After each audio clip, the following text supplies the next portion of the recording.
We're living in interesting times.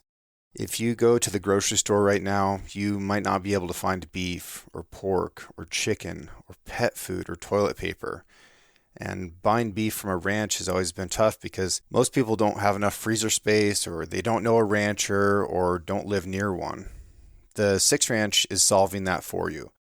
This year, we only have 8 spots left in our grassroots beef club, and it works like this. The first week of every month, we ship you a cooler full of all-natural grass-fed Coriani steaks, roasts, and burger from December until May. And being a member in this club also gets you an invite to come tour the Sixth Ranch during calving season in May and stay for a hosted dinner. Deliveries are available to Oregon, Washington, California, parts of Idaho, and Nevada. Now, this ranch has been in my family since 1884. It's one of the oldest businesses in the state of Oregon. We raise our cattle ethically and use traditional cowboy practices blended with modern grazing techniques. We also put a huge amount of work into wildlife conservation for species like mule deer, salmon, steelhead, rainbow trout, upland bird species. This is healthy beef that you can feel good about eating. Learn more about the Sixth Ranch and get one of the last shares available at sixthranch.com. We've got a lot of good stuff out there. I think there's a lot of good fundamentals, but they're not sexy. Like, you mean you just want me to practice breathing 20 minutes a day? Yeah, that's what I want you to do. But I want you to do it with perfection, and then I want you to do it in cold water, or I want you to do it in extreme conditions, or I want you to do it in replicating processes that you're going to experience under stress, because that breathing does you no function if you can't execute it under duress. In you're hitting on something that I wanted to bring up earlier, but there's a lot of misconceptions about practice. And I feel like we grew up with this phrase that practice makes perfect, but it doesn't. Practice makes permanent, but making your practice relevant, applicable, realistic, repeatable, those are very, very important and underrated.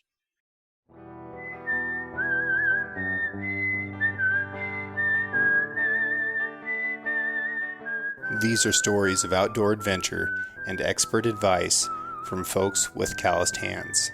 I'm James Nash, and this is the Sixth Ranch Podcast.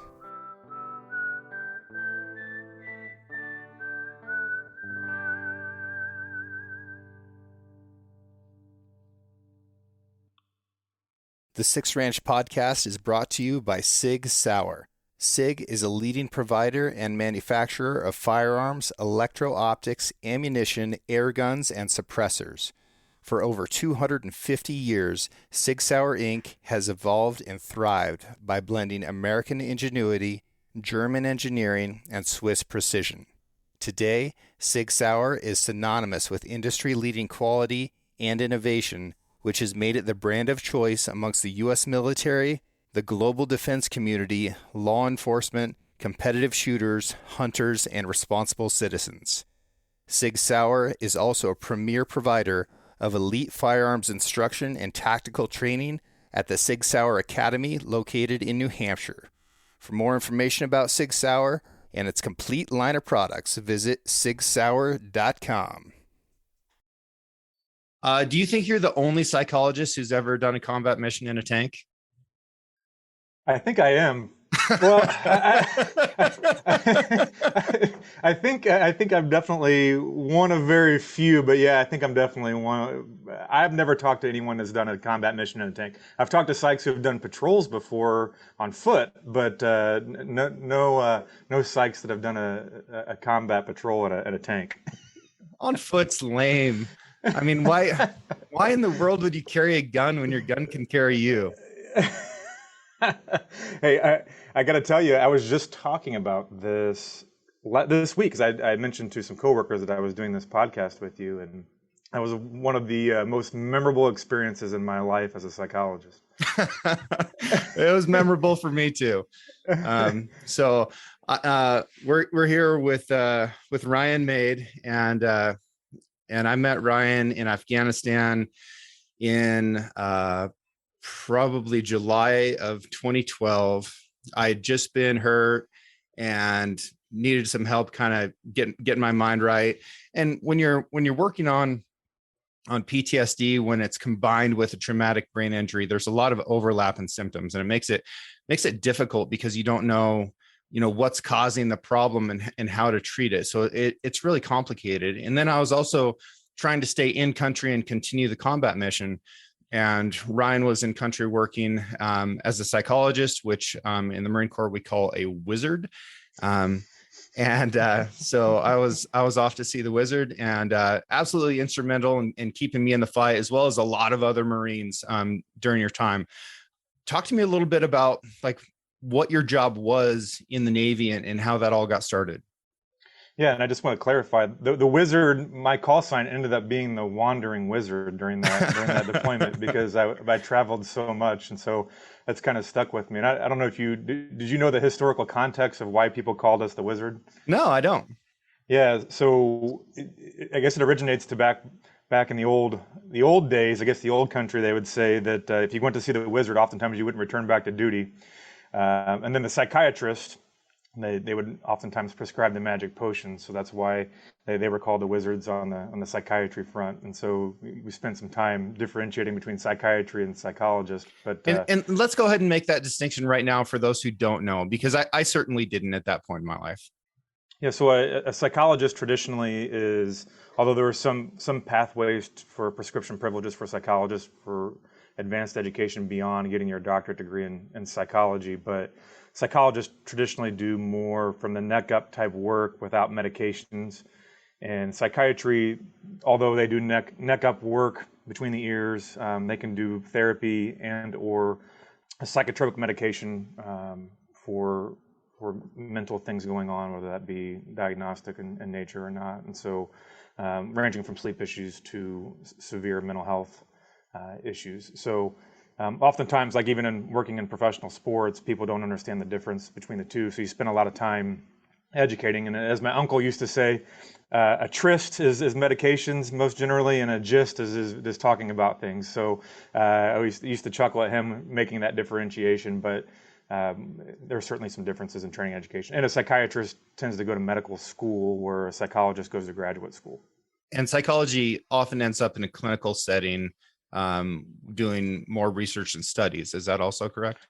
Yeah, there's many hats, and one of the things that I really enjoyed about being a Navy psychologist is that I could wear a lot of those hats, ranging from program development to performance enhancement to risk mitigation to selection to doing traditional talk therapy. And so my time in the Navy was fantastic, because it afforded me the opportunity to get to where I'm at now, and I wore a lot of those hats, because when I was prior to being embedded with the Sixth Marine Regiment, I was in a traditional clinical setting in a hospital doing a postdoctoral fellowship. So I'd completed my education and then did a postdoctoral training, and then went with the Marines with Sixth Marine Regiment, and then had worked towards Naval Special Warfare, where I was doing mostly stress inoculation training, performance enhancement, and assessment, what they call assessment and selection. So there's a lot of variability in a psychologist role. Psychiatry has that too. It's just getting the medical degree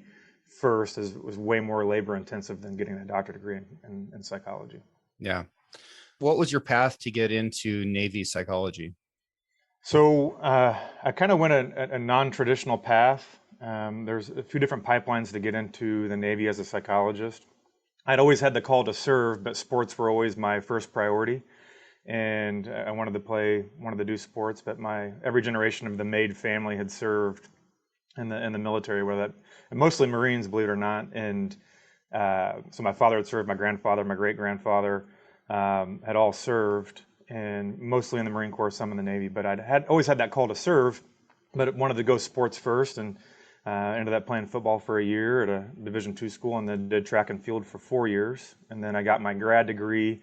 I was a much heavier individual at the time, so there's no way I would have made weight regulations out of college, which would have been right around 2003, 2004 when I graduated undergrad. Went straight to grad school, got my education, and then I was basically sitting in my office post-grad degree saying, wow, this is what I spent a lot of money to do.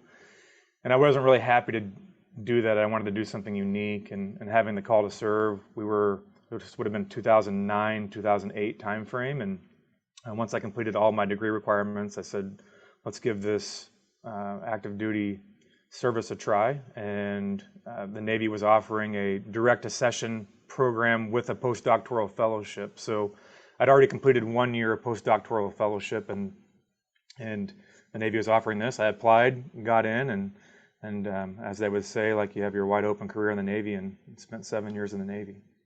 Nice. I remember once I rotated back to my unit and we were going to start doing patrols again. We're getting ready to get back in the tank. And you said, what's your level of stress right now on a scale of 1 to 10? I was like, fuck, man, I don't know, like a 3 or 4. Like, I don't really know. Like, this is kind of my comfort zone right now. And then I said, well, why don't you just come with us? Like, I can train you to be a tank loader in like 7 minutes. And you kind of got a little bit wide-eyed, but also excited. And like, okay, so got in the turret with me and my gunner and loader, and they talked you through it. And we went out and did a combat patrol, and it was all good. Like, nothing super scary happened. But it was during Ramadan, and that night we got attacked at our base, which we got attacked every single night during Ramadan after evening prayer. And I think I wandered out of my hooch and like my underwear and my flip flops and sappy plates, and went out to the berm. And you were pretty wide eyed at that point too. And I said, Doc, what's your level of stress right now? I think it's fantastic because your memory of this is way more detailed than mine was, and your assessment of my stress level was completely accurate. Because I've shared those two experiences a few times in my life since then, and those were memorable experiences in my life because I was in the tail end of the deployment. I was like 75% through. And I remember my decision-making process when you put me on the spot about inviting me on the patrol was like, well, would the commanding officer support this? Because, the first time I'd went outside the wire, he had said, hey, Doc, don't go out earning the Navy Cross. And that was his simple instructions that he gave me.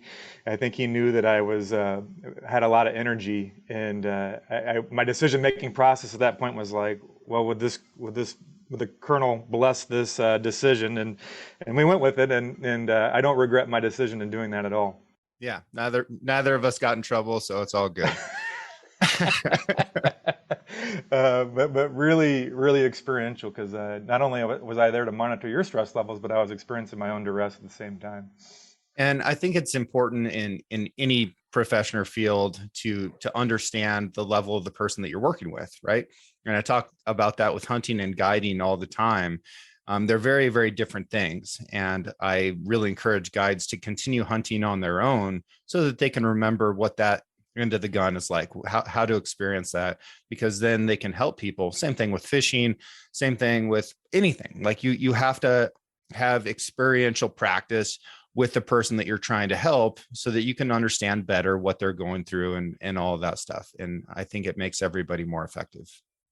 100%. And empathy is a real thing. And, the APA ethics code that I got my degree underneath doesn't really talk about ways to develop empathy with the armed forces. And ultimately, it's not me kicking that ethics code under the bus. It's just that in a time of war, and you're asked to relate to a population that is doing things that the average human being doesn't do, as a psychologist, is how do you relate to that, and how do you experience that? And you're 100% right. When I understand that on a different level, but I definitely have an understanding of kind of how my mind and body operate under a sympathetic state, for sure.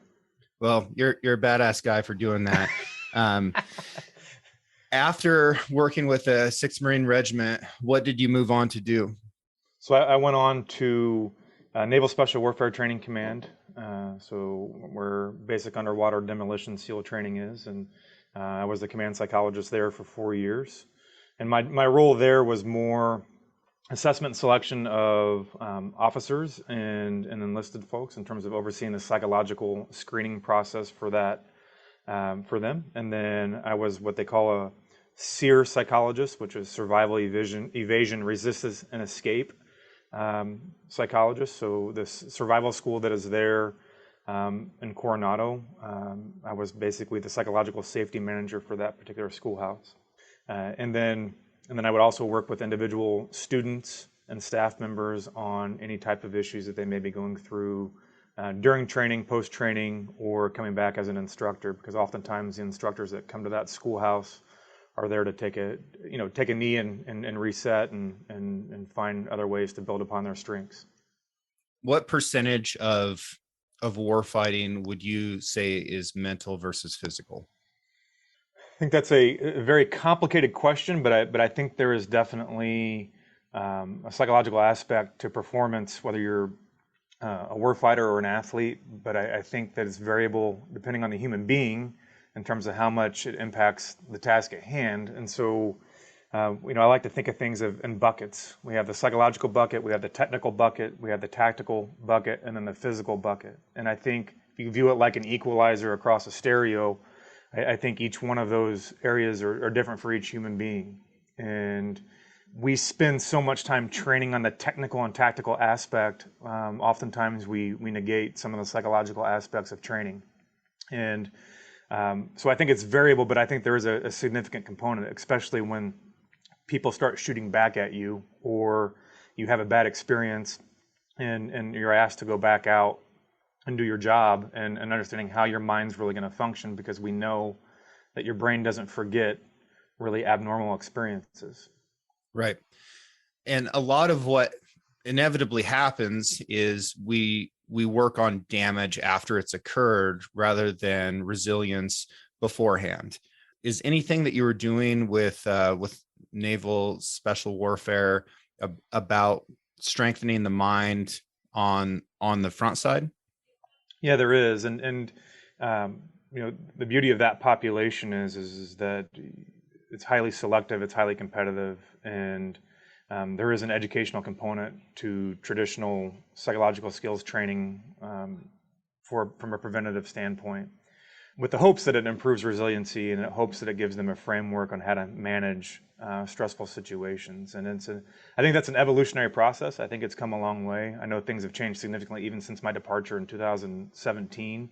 But my theory and philosophy is an ounce of prevention is worth a pound of cure. And if we wait until bad things happen to see our mind and body operate to that, then we're probably losing that battle. And so when we think about operating at a high level, this is where a lot of stress inoculation training, and I'm sure you can relate to this through your pipeline and how you got to where you are.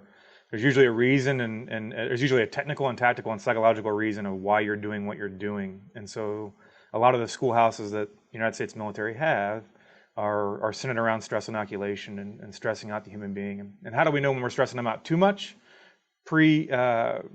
Pre-combat versus not enough. And I think that's the gazillion-dollar question is how do we know when we're doing too much of that? And they've done a lot of different studies through the work of guys like Andy Morgan, who's a psychiatrist who studied a lot of brain-based behavior under stress, looking at blood levels, saliva levels, and looking at cortisol and things on the hypopituitary axis in terms of how we handle stress. And so there's an aspect of talk education, and then there's the aspect of training. And we try to mirror those and take the talk aspect of education, if you will, like the traditional psychological education, and apply it to training and have them apply it under duress. And we got a long ways to go, I think, in that space, but I think we're definitely putting a lot of efforts there.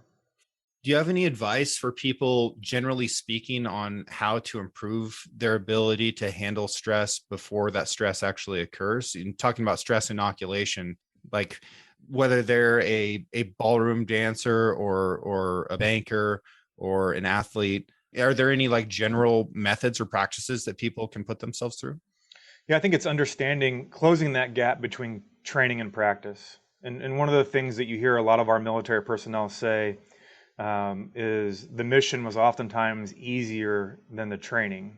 And I believe there's a famous quote of, the more you sweat in training, the less you bleed more, right? And I think that is something that a lot of our military does really well in professional athletes. And so whether you're a ballroom dancer or a baseball player or a football player or a rifleman, it's understanding how do we close the gap between training and real life experiences. And so if you're a baseball player, what are the physiological, psychological, technical, and tactical states under pressure, and how do we replicate that in training? And then how do we get our mind to accept what's happening and not center it around outcomes? And so I don't know how technical you want me to get, but if we activate our sympathetic nervous system to say, like sometimes with baseball players, their heart rates get up to like 90% max heart rate in performance, and our training is only getting about 60% heart rate, how do we know what our mind and body is going to do under a game-like scenario, in a game? And then when we get that sympathetic, like I kind of alluded to a little bit before, is that there are some structures in our brain that doesn't forget what it feels like, and it's based on outcomes at that point. So if we have a really catastrophic outcome when our nervous system is that amped up, the next time our nervous system gets amped up, we're at the disposal of how we view that experience.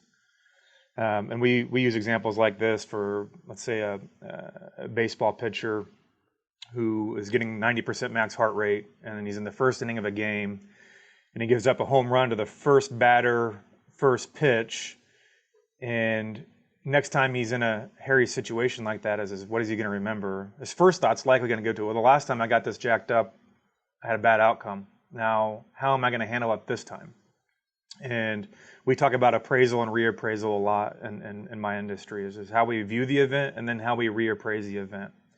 In other words, because our heart rate's going to be amped up regardless. The situational demands is going to jack up our heart rate regardless, whether it's a good outcome or a bad outcome. The heart rate is going to get amped up. It's just our view of that heart rate that really, really matters. And at what heart rate do we start to see the decision-making process fall apart? Like, where do people start missing steps? I think that's person dependent. Is it? And we just know when we get above, I would say when we start seeing probably 80% and above, and don't quote me on that, I'd have to go back and look at some stress research there, but when we start getting above a certain threshold, we know that our mind starts racing a little bit, or we might have some impact on our endocrine system. And so prolonged stress, prolonged combat operations, prolonged athletic stress, if we don't give our mind and body the ample time to digest what's happening, is that basically all of our minor organs start to shut down, and it really activates that true fight, flight, freeze response to send blood to our major limbs. And really, your decision making kind of goes down. So it's less about heart rate, more probably about stress at that point. So we know that when we activate a stress system, that you're going to get, when you activate that fight, flight, freeze response, your minor organs are going to begin to shut down for survival mode. Which is why when I'm sure as you talk with, in your career field with hunting now, like you see animals probably do some goofy stuff when they're really stressed out. It's because they've shut down all those systems to function on surviving, fighting, or freezing. Yep. I just wrote an article about a moose hunt that I was on, and I went back and looked at my heart rate, from my watch when I actually took the shot, and I was in the 160s somewhere. And I was calm. Like I was physically calm. I was in a static location. I wasn't like exerting myself, but I was excited through, all the chemicals that were going through my body, and that was causing my heart rate to go way up. And I know about myself that I will skip portions of my process as soon as my heart rate gets, north of 130 somewhere. And at 160, my judgment has completely gone out the window. And that's when I start needing to like go back through the process again and make sure, okay, did I actually do all these things? Now, am I ready to do this? When you're talking about stress, it's not just a state of mind so much as the chemicals that are actually in your body at the time, right? That's correct. And there's there's a big party going on in the brain that's releasing a lot of chemicals, and it goes down to your respiration rate, to your heart, and your gut as well. And all those organs and systems are relating well to each other or not. And the brain, our view of those things doing what they need to do to survive or thrive, is really important, because that's where we get wrapped around the axle is our view of it. Because you've been in that heightened state of stress before in your life, you can say, I've been here before, and I know what to do, and why contingency planning is so important, and why structure hierarchy and organization is so important. If you look at just the basic fundamentals of a chain of command, it exists for when things go south, not so much when things are going well. And as I've heard from other folks before, was if you don't know what to do, create chaos, because you're going to learn people's strengths and weaknesses pretty quickly. And character traits will always come out in the face of adversity. So, but yeah, the chemical process, when you start looking at stress hormones being released in the brain, it's activating a lot going on. It takes a lot for your motor skills to do something. There's a lot of things going on at a fast rate of speed. And if you've had some trauma in that space, or you've had some really bad outcomes, and I would say trauma and bad outcomes in a high competitive state is really a matter of interpretation at that point. And so that's that reappraisal phase. Correct. Yep. Okay. And what I found is that if I get into this anxious state in a shooting or hunting scenario, if I remember to talk to myself in a positive way, then my outcome tends to be better. So if I say, hey, you're a good shot, you've made harder shots than this before, that's a reappraisal of previous outcomes. And then I can settle down into it and be like, okay, here we go. No big deal. If you have had those bad outcomes before, is there a way to reappraise them in a positive way so that the next time you experience stress, you feel confident going into that situation? Absolutely. And I think if you asked probably 5 different psychologists the same question, you might get some different responses, but all centered around the same outcome. And myself, my belief is it comes down to three areas, which is basically how you think about things, how you feel about things, and how you behave in certain situations. What's the difference between thinking, feeling, and behaving? It's a great question. And what I would say is that if you think about thoughts is that, like, use the statement, I think I'm sad or I feel sad, or I think I'm happy or I feel happy. I think I'm excited or I feel excited. With the correct language there is I feel sad as a result of thinking that I'm not a very good shot, or sad's such a depressing term, but I think I'm I'm embarrassed. I feel embarrassed as a result of thinking that I can't make this shot. And when I think and feel that way, my behaviors, what I'm doing, are going to be altered. I might get shaky hands. I might get sweaty palms. I might get an increased heart rate. I might notice that increased heart rate. All the things that we're doing, and behaviorally what comes out of my mouth might change as well. It may not necessarily be my thoughts. It might be just like garbage that comes out of your mouth, which is why you get impulsivity, or you get quick on the trigger, anticipation of a trigger pull. And so I like to separate those things in those 3 different buckets, because if I'm a really visceral kind of like meat eater, if you will, like an angry guy, I might notice that behavior first, such as the result of anger or the result of sadness, before I notice the thoughts and the feelings. And the way that I was taught as a young grad student is that oftentimes we can't control our feelings, but we can control our response to those feelings. And if you move from a reaction to a response, we're going to make better decisions under a stressful state. And so we tend to, when I say we, people in my career field tend to focus on the thoughts and the behaviors, and knowing that our feelings are going to come and go. And some rules of thumb that I always think about is thoughts are not always facts, they're just thoughts.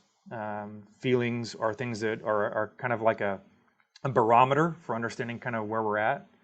And then our behaviors are things that are in our complete control. And sometimes you can't control some thoughts that come into your brain, especially when in a high pressure state.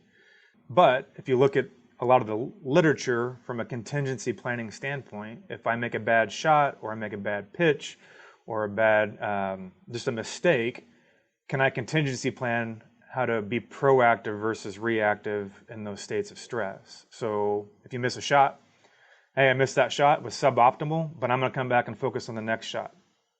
If I misplace a pitch or I strike out, it was a suboptimal outcome, but I'm going to come back and focus on my breathing, or my respiration rate, or my focus, or stay present moment focus. And this is where you'll hear a lot of talk about the mindfulness culture right now, which has some of those mechanisms in place, which is basically accepting where you're at without judgment and focusing on the task at hand. Just being present with the situation that you're in. Correct, without judgment, because judgment is where the emotion and the anxiety and the frustration tolerance kind of lies. And I'm a firm believer that everything that happens in this world is neutral. We just apply meaning to it. things are neither good nor bad, but thinking makes them so. Those are some those are some lines that kind of get thrown around in my head a little bit when I'm working with folks. Interesting. And I kind of got excited and missed this part, but now you work in professional sports. Of course, we're teasing at this sports thread quite a bit, especially baseball. So you're a psychologist for a professional baseball team now. That's correct. Yeah, I've been working in baseball since 2000, since I got out of the Navy. Since I exited the Navy in 2017. So this is my fourth year working in baseball, and the Navy afforded me a lot of opportunities to be exposed to the professional sporting space, and being a former athlete, something that I always wanted to do as a psychologist, is work in professional sports. And I coached many moons ago as well, and so we're bridging that gap. And me not being a professional athlete, just like I wasn't a Marine, and you learn how to develop empathy in working with elite athletes, because they face a lot of similar stressors that the average human being does. They're just expected to do it under 40,000 fans or 30,000 fans, and so my job now is to look at performing under pressure. It's also to look at selection of amateur players in terms of strengths and weaknesses, and then coaching up our coaches on how to work with athletes. I love that for you. You've always been such a big sports guy, and getting to do this, I know you're excited about it. And I just think it's so cool that you get to work in that field and help people. I'm curious, and you may not be able to answer this, but are Marines or baseball players bigger whiners? Marines are way bigger. What is the saying? In the Navy, we'd say a bitchin' sailor is a happy sailor, right? Something like that. But Marines are way bigger whiners, for sure. Oh, I knew it. That's too funny. Oh man. So what's the trajectory of this career? Do you ride this out until you're, a crusty old man sitting in the dugout knee deep in, whatever synthetic chewing tobacco is allowed at that time? Well, I think, we're playing it year by year at this point. Like, I'm having a blast when I'm doing, been able to develop a department in professional baseball. And psychology, just like with the Marine Corps and even working with Naval Special Warfare, it's such a burgeoning field that, like, 20 years ago, it was unheard of to have a full-time psychologist, let alone a department working in baseball, the same way it was in the Marine Corps and working with Naval Special Warfare. So I'm excited about the evolution of this career field, because I think 10 years from now, we're going to look back and people are going to hopefully value this space more and more and more. We have to refine a lot in this industry, just in terms of separating specialty areas. But yeah, I think we're taking it year by year at this point, having a blast, developing a department, working for a really good organization. And right now, I'm not too old to not relate to the guys, but I think there will come a time when I'm too old to relate to this population, and hopefully that means that I've advanced in some level. Well, I don't know. You're a pretty relatable human, and I think that's one of your talents within your profession, is that you find ways to relate to people who are having experiences that are outside of your own. So I really don't see that changing for you, but I do hope that the advancement comes along. I see that as a separate thing. Within archery, one of the big buzzwords out there is target panic. It's an interesting thing, and it's different from firing a gun, because with archery, you draw a bow and you're under pressure, and you have all this potential energy that's built up into this bow, and you've pulled into this bowstring, and you're under physical restraint, holding back until it's time to release this arrow when you believe it's pointed in the correct direction. And bows are finicky. If you put too much pressure with your cheek into the string, or your nose doesn't touch it quite right, or the grip of your supporting hand has any amount of torque or offset pressure, then everything comes apart, and your release has to be perfect. But under this amount of pressure, it feels like your brain wants nothing more than to get this over with. Like, let's let this explosion happen and get it done with. And that pressure builds in your mind much more so than it builds in your muscle. And then people experience target panic, and the wheels fall off the fucking bus completely. And they do some really bizarre stuff that results in missing.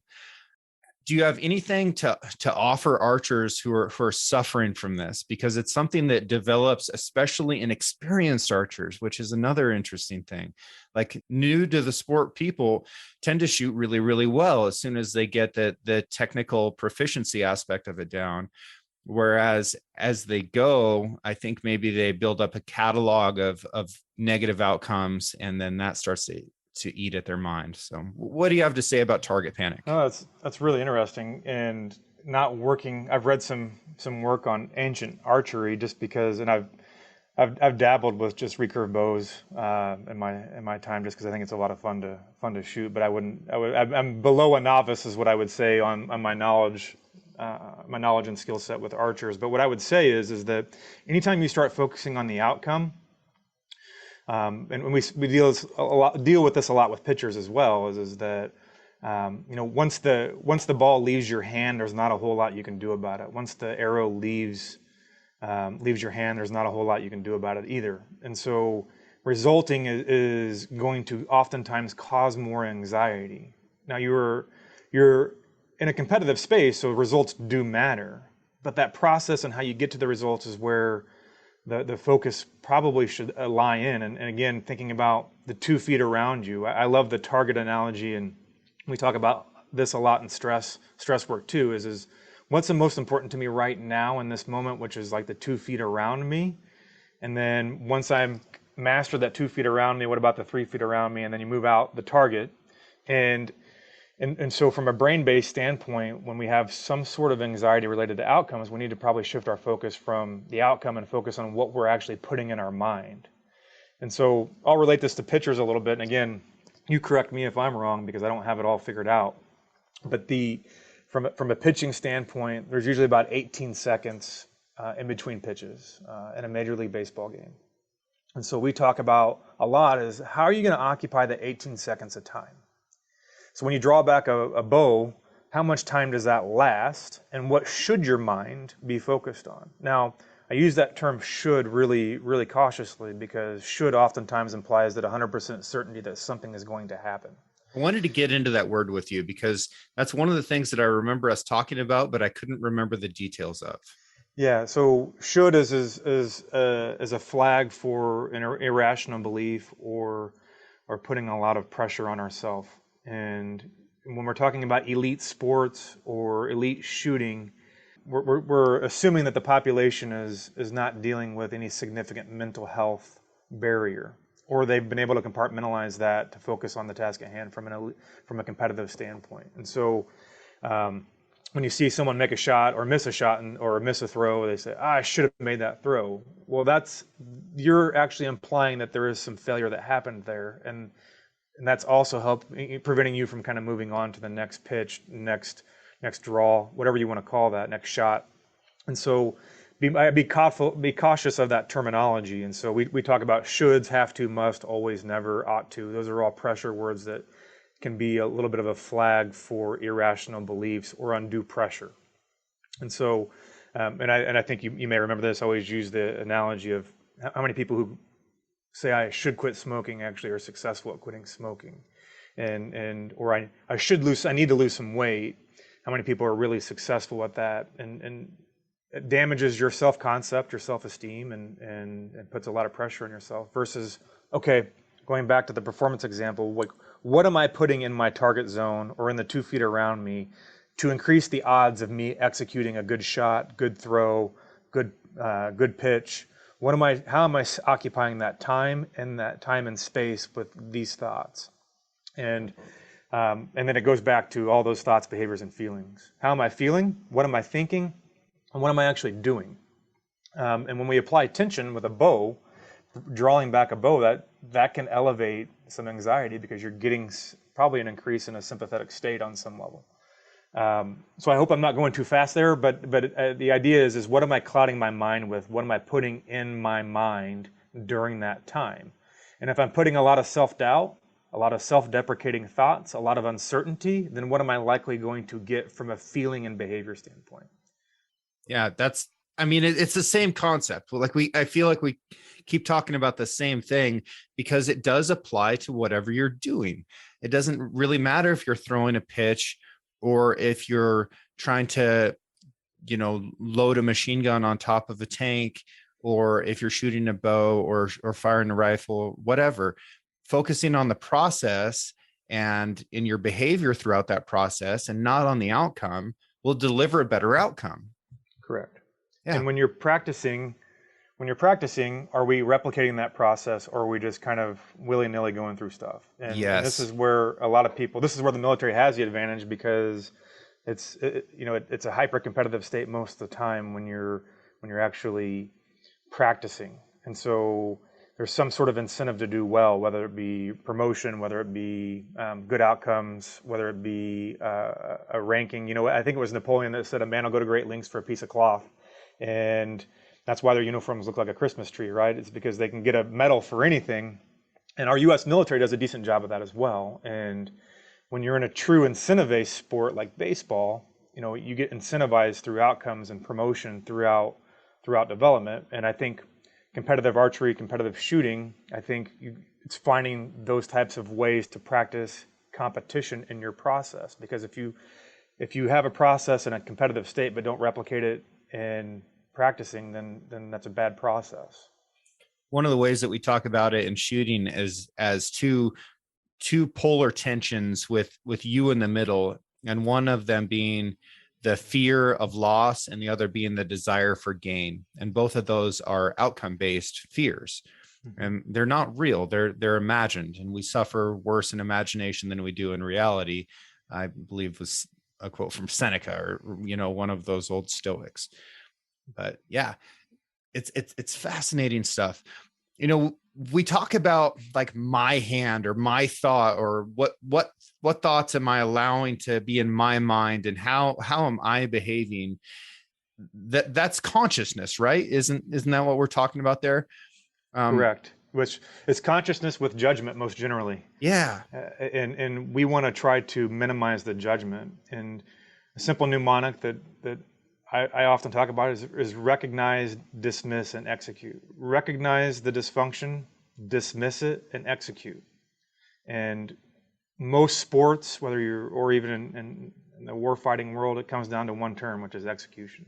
Yeah. And what's in my bucket to improve my chances of execution from a psychological standpoint, and what's going to distract me from being able to execute. And I know you've seen this. Anytime that we have family baggage or things going on at home, how do I, that's a good place to look at in terms of, like, not saying that family baggage is going to inhibit the shot. What I'm saying is how we handle our off the field stressors, or is a good indicator of where to go and how we're going to handle things when it matters from a competitive standpoint. And so we want to be able to look at that and understand how our mind and body operates under pressure. And oftentimes people don't know that until the highest stakes are there. One of the things that I try to do for hunting clients, and now that we're having this conversation, I'm wondering whether I'm doing the right thing or not. But I see people start to premeditate the process before it's time to actually do the process. And, an example would be an elk hunt that I guided this weekend. It was the second time this person had been out with me. The previous time, she had not been successful because she forgot to take the safety off. So when the elk was standing there and everything was ready, she was yarding on that trigger, trying to straighten that thing out. And guns don't fire unless you put them on fire. So that was a situation that was very much on her mind for this. And I could tell that as we were seeing these elk this next time, she was completely focused on how she was going to go through this process, especially on how she was going to take the rifle off safety. And it looked to me like her stress levels were rising, and she was maybe starting to get a little bit clumsy in movements and things like what you're describing, where stress causes some of the minor functions to cease to function properly. So what I did there, and what I usually do, is I try to break people out of that process thought and say, okay, let's just get present in the moment. Let's just watch these elk. Like, we've got the wind right. They don't know we're here. They can't see us. We're wearing good camouflage. Everything's good. Let's just enjoy this for a second. And then we can get back into the process when it's time for that. Is that doing the wrong thing, or is that doing the right thing? No, I think that's that's really good in the moment, because at that point, if you don't regulate your nervous system at that point, you're not going to make any decision well. And I've heard you talk on one of your previous podcasts about just contingency planning, and that's where the contingency planning is so important, right? Because contingency planning is, although everybody hates doing it, no one enjoys doing contingency planning. No one enjoys practicing for contingency planning. But what you're describing there is a contingent situation, is that your safety, you forgot to switch the safety off, and therefore you made some mistakes. And now the next time that this happens, right, you're having some self-confidence issues in that moment. So I think the best thing you can do is come back to present moment at that space. What else can you do? You got to ride that emotion until it comes back down the mountain, until you come in a more rational state of mind. Because the outcome, what you're saying is the outcome is probably going to be the same, right? Is if you go through your process at that point, you're probably going to make a bunch of bad decisions, which you're going to miss a shot. If you step away, regroup, and come back, then your chances are you're probably going to make a better shot at that point, or better decisions. And so in that moment, that's pretty much, I would say, all you can do. And then this is why the front load work of contingency planning and understanding how you operate under stress is so important. And we see pitchers do that from time to time. Like, it looks like they're getting ready to go, and then something isn't quite right. So they completely reset and start the process over again. Is that coming from guys like you saying, hey, this is what you need to be doing? I think so. I think, I wouldn't say all the time. Some guys just naturally do things. And those are the guys that you envy, right? Because you're like, man, you just do this really well. And you do it, it comes naturally to you to contingency plan or to step off and reset. But yeah, I mean, guys like me, that's what we coach these guys on is okay, if you're not executing well and your mind is racing, how do we reset in that moment to regain control of the situation? Because if you know anything, the best way to stress out any human being is to make their life unpredictable. And whether that's conscious or unconscious, or a situation that's making that happen, it's the perception there is that it's unpredictable. When do you think humans developed consciousness as a species? Wow. We went deep there, huh? Why not? I don't know that I can answer that question. I think that I think we know that temperament starts to show its head around 2 years old. Your temperament at 2, you start to see glances. If you believe that human beings are a function of the person, Kurt Lewin used to say this: human beings are a function of the person and the environment. And he had the rough estimate that it was 60% person, 40% environment. And so your temperament starts to show its head around 2. Not saying it's static at that point, but you start to see some foundational things. And so consciousness is something that is a very complex thing that I don't think we've studied real well. Although psychologists have talked about it for years and Stoics talked about it, I don't know that we can really state when it comes about. But again, that may be the wrong flavor for me too. So I can share my ignorance on that. But I think it's a really introspective question. Yeah. Consciousness is a really interesting thing to me. And I look at my dog sometimes and I'm like, do you know? Do you think of yourself as a dog or as an individual? I don't know. It's fascinating. It's fun to think about. It is fun to think about. I think it's such a complex thing. And I mean, we have to show, we know when hormones start to develop that there's a lot of things going on in the brain, but emotional regulation you start thinking about how we learn to regulate emotions. We don't come out of the womb rational human beings. Yeah. The environment shapes rational thought, and we evolve from that, and we adapt to the environment. The environment adapts to us. I'm pretty confident in that answer, but. And what a tremendous advantage that's how we function. So that whatever environment we're born into, we learn how to function within that environment. Like that's such a tremendous survival benefit. 100%, and that's why some people prefer the military route, because that structure and predictability helps them adapt at a much faster rate, and they can adapt to them much quicker. And it's why some people don't adapt very well, which is why their time in the military is oftentimes short-lived. Yeah. or expedited. Yeah.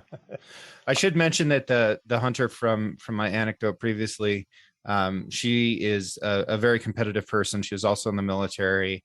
And when it came time, she became very, very calm, focused on the process, and made a wonderful shot and got her elk. And, you know, we had some tenderloin for dinner the other night. And it was wonderful. That sounds fantastic. So I got to ask, if you had to do it all over again, would you have changed your approach on on taking a step out and relaxing and coming back? No, I try to do that for myself now, as well. When I'm the one who's on the trigger, I try to take that moment to just look around, settle into the environment, take your eyes off the animal, maybe, think about the totality of the circumstances. And I find that very calming so that I can come back into it. The other thing that I find about it is that it enhances my memory of that situation later on, because it brings so much more into it than this very narrow vector of the goal of, your intended outcome. And it helps you remember, like, I can think of my mountain goat hunt on Kodiak last year, and we're sitting on this little tiny reef of a ridge, and there was a literal freaking hurricane coming off of the North Pacific Ocean, and we could see these clouds boiling in, and low clouds were starting to jet across these ridges. And I can remember the color of the grass, and I can remember which way this mountain goat was facing, and then I can remember the sound of the rifle as I put it onto my shooting bag on top of this rock. I don't believe I would be able to remember all of that if I'd been focused completely on the animal and on the rifle and on the shooting process. So taking that moment beforehand is really important for me personally, in building a larger moment with more context around it. Tell me a little bit more about trust. You kind of alluded to that a little bit, and I'm curious in your thoughts on this, because oftentimes what I will say to our pitchers, for example, is that I think shooting a weapon is almost a little less complex than pitching, because with pitching you worry about arm slot moisture on the ball, you worry about so arm slot meaning repeating your delivery under pressure, but also sometimes the ball just doesn't fly well. The leather on the ball is completely different, and you also have an opposing batter and an umpire that's actually dictating a little bit of your circumstances at that point in time. And so one of the things that we've discussed has been with shooting a weapon, if your weapon's clean and it's really good ammunition, and how much trust do you put into those things, and which allows you to focus more on internal processes versus the machine doing the job for you, or trusting that the animal is going to act in a certain way. I'm curious in your opinions on trust.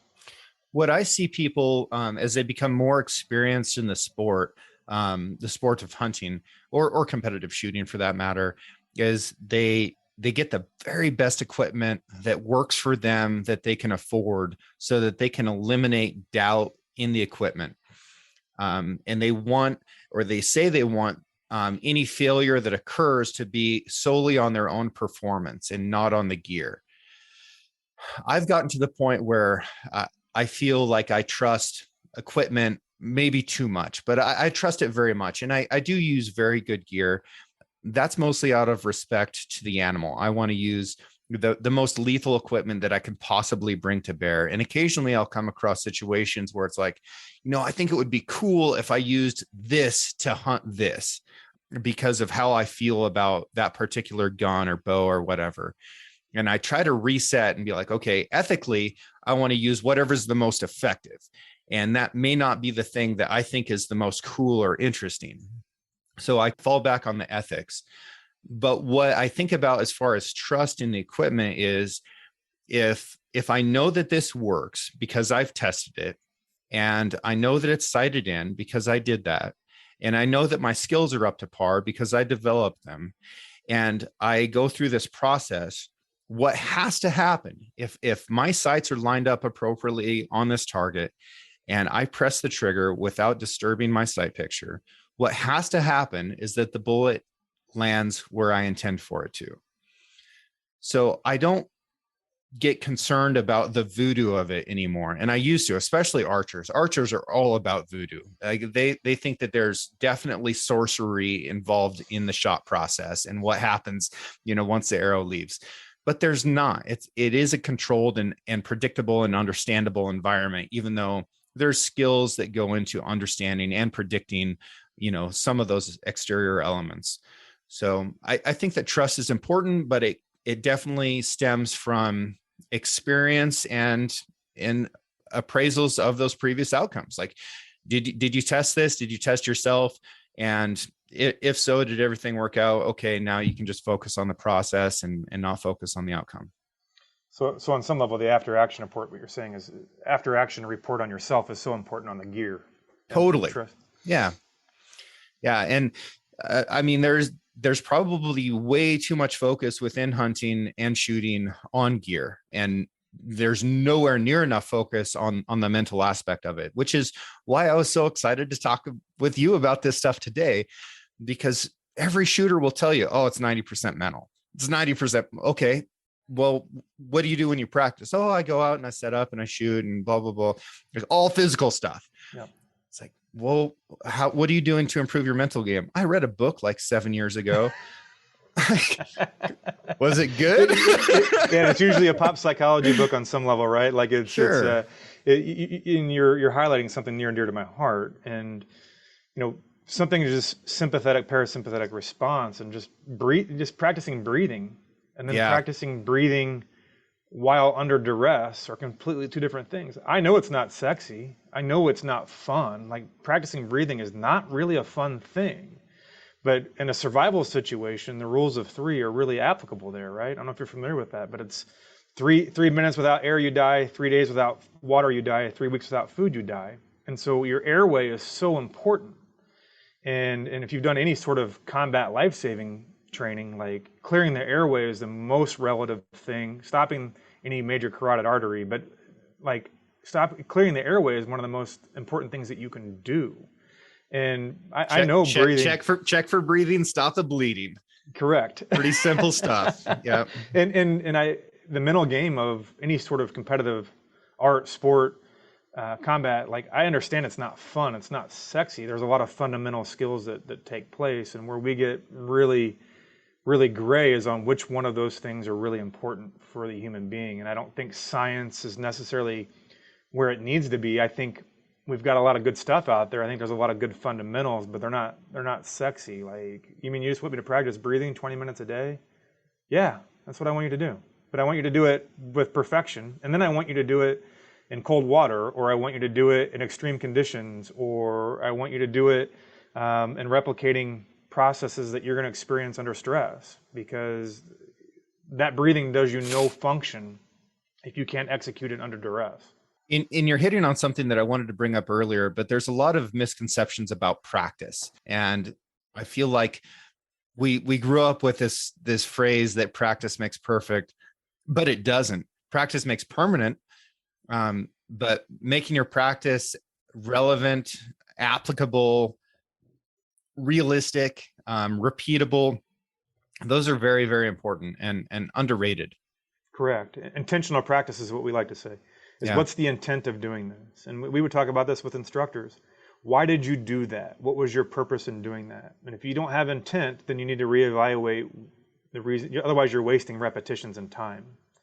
And in the performance world, like you do have time, but you don't want to waste it. You need to be as efficient as possible. So your intentional practice is such an important aspect of development. And like the cold water thing, practicing in less than ideal conditions. Like if it's super windy, I'm going to go shoot, because those are the most difficult conditions to shoot in. And that's the only way to learn. And if you think about physiologically, Jim, like if your heart rate get up to 160 and you're an experienced shooter, you've thrown a lot of lead in your career. Like how often do your practice sessions replicate 160? That's a good place to start. Just a physiological state. Yeah, never. And especially like the only way for me to get there in a practice setting is to do physical exertion. I don't know how to stress myself out, psych myself up enough that, I'm just sitting there like a sports car in neutral with a throttle on the floor. But that's kind of what's happening in the realistic situation. So if I do it through physical exertion, now I have muscle fatigue and some other things. Maybe it's the best that I can do, but that's what I have to do. When I was in tank school, the first time I ever shot a gunnery range, I went down the course. It was in Fort Knox, Kentucky, and we shot every single target. We had a perfect run, and we were feeling really proud of ourselves. And the instructor came in, and it was a little bit different Marine Corps at that time, but he said a retarded monkey could shoot this range with a full up system. I was like, oh, ouch, that kind of hurt. I felt like that was complicated, but maybe I'm not giving monkeys enough credit. But in a lot of ways, he was right. A lot of people can function at a really high level when everything is going well. But as soon as you start adding friction, inducing stress, then it gets worse. So we've got to practice under those situations and inoculate ourselves to that stress so that we can perform when things aren't going quite right. And this is something that's not novel, right? I mean, if you look back at the history and heritage of man of performers, I don't know if you're familiar with Musashi Miyamoto, I hope I didn't butcher his name there, but one of the best samurais to walk the planet. He practiced by challenging himself to better competitors every duel. The Romans did this. You start looking at people who came before us. I recently read Rickson Gracie's autobiography, and some of the stuff that guy did was so far advanced in the jiu-jitsu world. He would wrap himself in 100-degree weather in a roll of carpet to tap his mind and how he operated under that state to calm himself down. Or he would submerge himself completely in a cold water tub with a snorkel, because it's one thing to sit in a cold water tub and meditate. It's another thing to do it when your face is submerged. Sure. And so, people who are experts in their field, if you go back, you'll see that this has been done before. I think the modern day human sometimes struggles with creative ways to do that because we have so much technology that helps us. Yep. I had Hoist Gracie at a shooting competition this summer, and I think is it Hickson's brother or his cousin? I'm not sure how the whole, Gracie universe breaks down there, but he was talking about the relationship between students and instructors. And he said that he didn't believe that there was such a thing as a bad student, and he would actually fire an instructor for saying so. And immediately after that, he said, and in this environment, I am the student. So if I fuck up, it's your fault. And I was like, okay, sounds good, Hoist. Don't hurt me. It's fantastic. Yeah, that would be intimidating to me, especially for a guy who's developed so many instructors. Right. But you're the subject matter expert, right? Like you in that space, and this is something and I struggle with internally as well. Is I'm the subject matter expert on psychological performance under pressure. I can't tell you. I couldn't tell you how to shoot a mortar round by any means, but we can talk about the mind and body under stress. And I'm open to learning, but at the same time, like I understand my swim lane. Yep. And I just love this. I could keep this conversation going indefinitely. What are some resources that people can follow up with that you recommend? Are there some books? Are there some videos? Like, how can people who want to take this seriously and improve the capability of their own minds and bodies, starting with their minds, what can they do? Well, I think first is knowledge is power. I think in any of this, if you enjoy reading, I think there's a lot of really good stuff out there. But I think taking the what have people like me gone through before and how do they train the mind and the body, that's one aspect that's probably a little more enjoyable. There's a book that I really enjoy as a recommended read for mine. It's called Nerve by Taylor Clark. And that's a fantastic, it's out of circulation now, but I know you can still get it. It's a really fantastic book on just performing under pressure. It adds a lot more science than just opinion.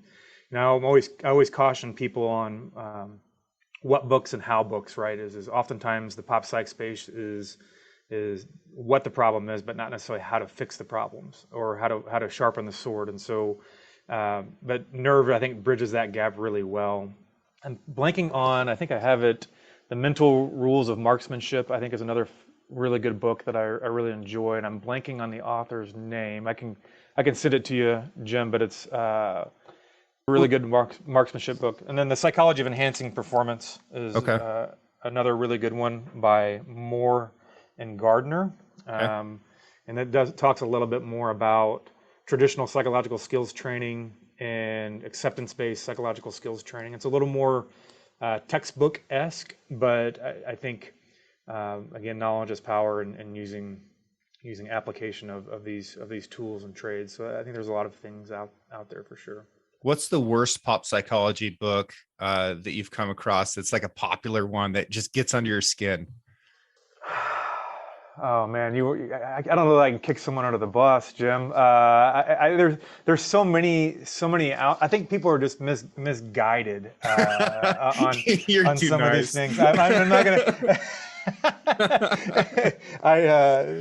There are some that are mainstream that usually, if it's personal experience, I struggle with that a lot. Okay. Because as we know, our mind and body don't operate really. We don't remember everything. Like if you would have asked me about that tank experience, I would have omitted a lot of details that you did not omit, because I was under a heightened state of stress. And so when we're telling stories about ourselves through stressful experiences, I'm really always cautious if you don't have a subject matter expert kind of taglining that and when you're teaching things, and because that means you're teaching it through your lens, and I think that's okay. It's okay, that has a place, but I would urge people to be cautioned and start with fundamentals first and then branch out of fundamentals. In all things. That's good advice for all things. Correct. Yeah, be brilliant in the basics. I really like that. It's like the 3 B's: be bold, be brilliant, be brief. Indeed. And I think with that, sir, we will conclude this episode. Thank you so much for your time, and it's just great to catch up again. I'm just thrilled to see you in this environment and doing well. I think it's awesome. Thank you, Jim. It was great catching up. I live in an old cabin with bad to non-existent insulation and wood heat. That cabin can see snow every month of the year and needs a good amount of firewood stacked in the woodshed to carry through the colder months. This spring, as my woodpile turned to smoke and ash, I noticed something metal pushing out of the decades of sawdust and bark. I kicked at it and unearthed a Stanley thermos. The cup was missing, and it showed more worn stainless steel than green. There were dents in the metal, and the handle looked like a puppy had chewed on it, but it still hadn't leaked the old coffee I could feel slosh inside. It took me back to memories of cutting firewood with my dad, waking up early for an elk hunt, or going out to the canyons to gather cattle. A Stanley thermos has the durability to survive whatever hard work you throw at it. You may find it carries memories as well as coffee. Learn more about their new and classic line of products at stanley1913.com or at your local sporting goods store. And catch you next week.